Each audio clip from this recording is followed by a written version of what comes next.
Hi, I'm Willy Noiles, Executive Vice President of ONIWG, the Ontario Network of Injured Workers Groups. Thank you for allowing me the opportunity to speak today. On the day of mourning, we mourn the dead and fight like hell for the living. And as with last year's event, the biggest issue continues to be COVID-19 and its impacts on workers. The provincial Conservative government's response to the pandemic has been a multi-car pileup. The Premier announces new rules one day and reverses them the next. Instead of following the advice of the scientific advisory panel set up to provide Cabinet with the options needed to fight COVID, Ford and his Cabinet are inventing their own options. The advisory panel has been telling them to substantially narrow the number of places allowed to remain open and to implement paid sick days off as well as paid time off to get the vaccination. Ford instead decides to turn Ontario into a police state and close playgrounds and golf courses because, of course, COVID is at an all-time high because people are holding parties and kids are catching it in playgrounds.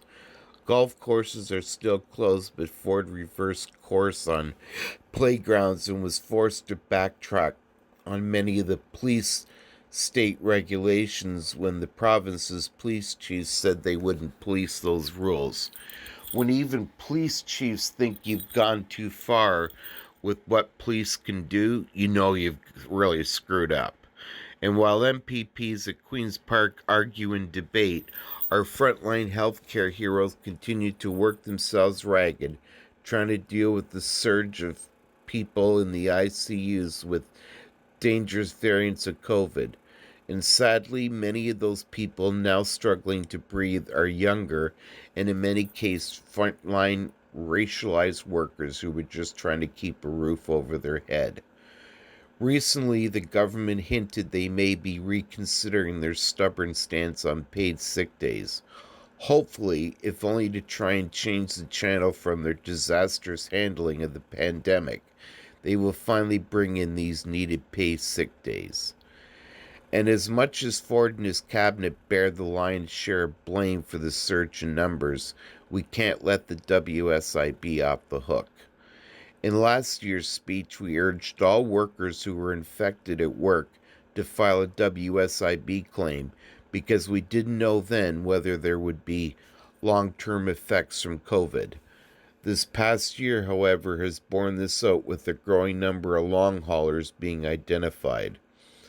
While WSIB has approved many more cases of COVID claims than they've denied, we're still seeing trouble with those long haulers living with the after effects of this virus.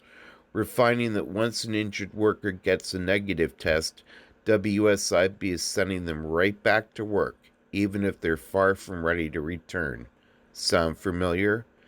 In one example, a nurse who is still experiencing brain fog and other health challenges was told she could return to work. Thankfully, ONA is going to bat for her. Who in their right mind would tell a nurse with brain fog it's safe to return to work where she'll be giving out prescriptions? What could possibly go wrong? And while every other level of government and its agencies has stepped up in some way to help people with the added expenses of COVID, the WSIB stands alone in offering zilch. Even in a worldwide pandemic, the likes of which most of us have never experienced, the WSIB is still more concerned with saving money than it is with injured workers' health. Except when it comes to the amount of money they'll spend on TV and online ads trying to promote themselves as the ones who really care the most for injured and sick workers. Instead of using the money they've blown trying to spread their feces across the landscape, they could have helped a lot of injured and sick workers. On this day of mourning, ONIWG stands in solidarity with organized labor and all workers in Ontario and beyond. Together, we'll continue to fight for a safer future for all workers. Keep safe and healthy. Thank you very much.